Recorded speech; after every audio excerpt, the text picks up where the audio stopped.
debt. Out of the total for domestic debt, government bonds account for 165.47 billion kwacha. Treasury bills accounted for 37.8 billion kwacha. For the external debt, commercial debt, including Eurobonds, accounted for the largest proportion at 5.91 billion.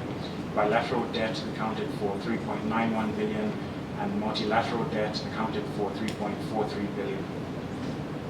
So what I'll now do is give a brief discussion concerning the financing strategies associated with the plan, the public debt management objectives, risks in the proposed debt, and programs for which the proposed debt will be used. I'll then conclude with PMRC's recommendations. So in terms of the financing strategies which are associated with the annual borrowing plan, just last week the government unveiled a $167.3 billion budget for 2023, and that's going to be financed through tax and non-tax revenue, grants, and debt. So tax and non-tax revenue together with grants are going to account for about 68% of that budget, while 54 billion, or about 32% of that budget, will be financed through debt. So that 54 billion represents the maximum amount that government can borrow in the year 2023. And of that amount, 15.6 billion will be borrowed from domestic sources, and 38.4 will be borrowed from external sources.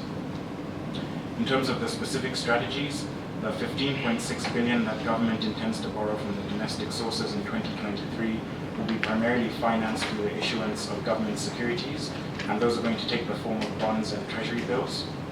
In terms of the external financing strategies, the 38.4 billion, or in US dollars 2.22 billion, that government intends to borrow in 2023 will be financed from four sources. So 770.14 million will come from disbursements on new loans which are to be contracted in 2023.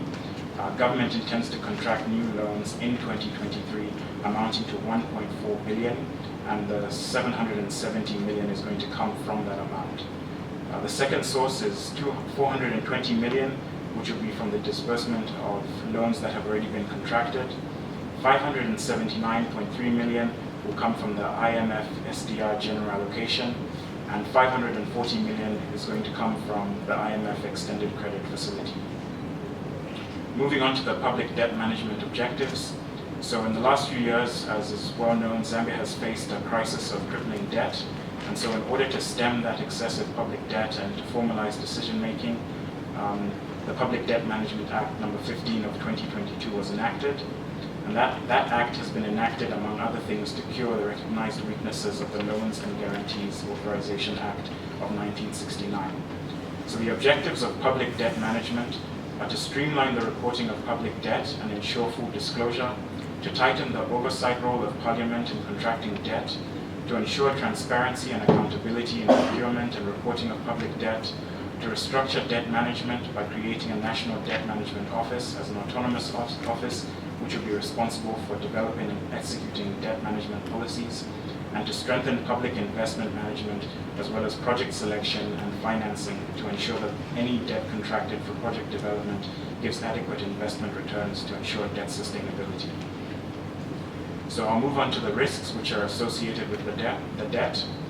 These include, but are not limited to, firstly, the possibility that government domestic debt might crowd out bank credit to the private sector and negatively impact economic growth. An additional risk associated with domestic financing is undersubscriptions in government bonds and treasury bills due to the unpredictability of investors' demand, which limits the amount of finance government raises. The third, which regards external financing, a major risk there is that the process of finalizing the loans and receiving funds is delayed, which could negatively affect the implementation of programs in 2023. An unexpected depreciation of the kwacha. If the kwacha depreciates in relation to that of the lending country, then the real value of interest as denominated in the domestic currency will rise. And the last one is long project maturity period. So certain debt-funded projects take a significant period of time before giving a return on the investment.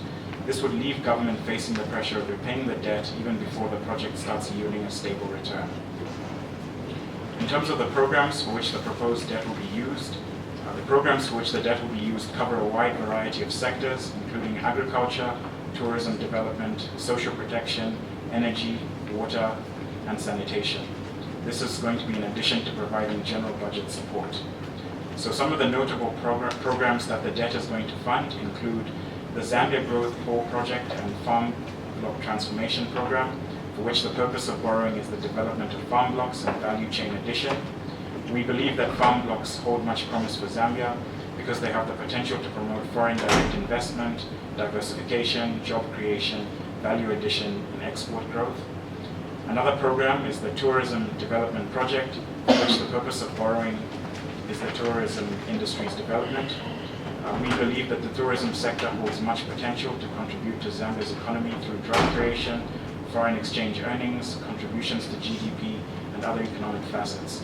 So funding industry development is therefore likely to have a positive multiplier effect. And then there's the Zambia-Tanzania Interconnector, for which the purpose of borrowing is the expansion of power transmission lines. So given that the country has achieved a surplus in electricity generation of 1,156 megawatts, we're in a good position to export power to the East African region. This offers an additional avenue for revenue generation.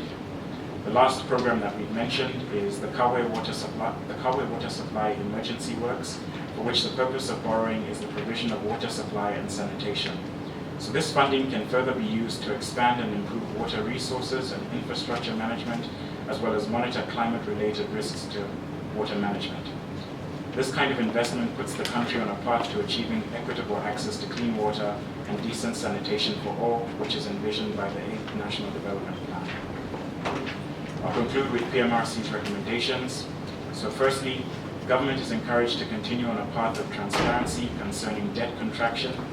Additionally, a year-end review should take place which provides details about how much debt has been contracted against the set targets. In the second place, annual borrowing must be set within ceiling of the debt to GDP ratio, and best practice suggests that the debt to GDP ratio should at most be 40%. This is in order to limit borrowing when the country's economy stagnates. Then, there's a need for greater awareness campaigns / marketing of government securities in order to broaden the investor base and limit the risk of low demand for securities. And then in order to ensure that there are no delays in receiving external financing, government should proactively engage external creditors to facilitate timely negotiations and execution of the respective financing agreements. Acquired debt must be targeted towards projects and programs that will generate significant investment returns and ultimately pay for themselves. And our last recommendation is that the establishment of the Debt Management Office must be expedited. Linked to this, the government should take caution to ensure that the Public Debt Management Act does not fall prey to poor implementation that characterizes most legislative reforms. Thank you. Okay. Just in your recommendations, you've set out the first bullet. You set out that government is encouraged to continue on a path of transparency concerning debt contraction, and additionally, a year-end review should take place, which provides details about how much debt has been contracted. In your opinion, does the Debt Management Act provide for this?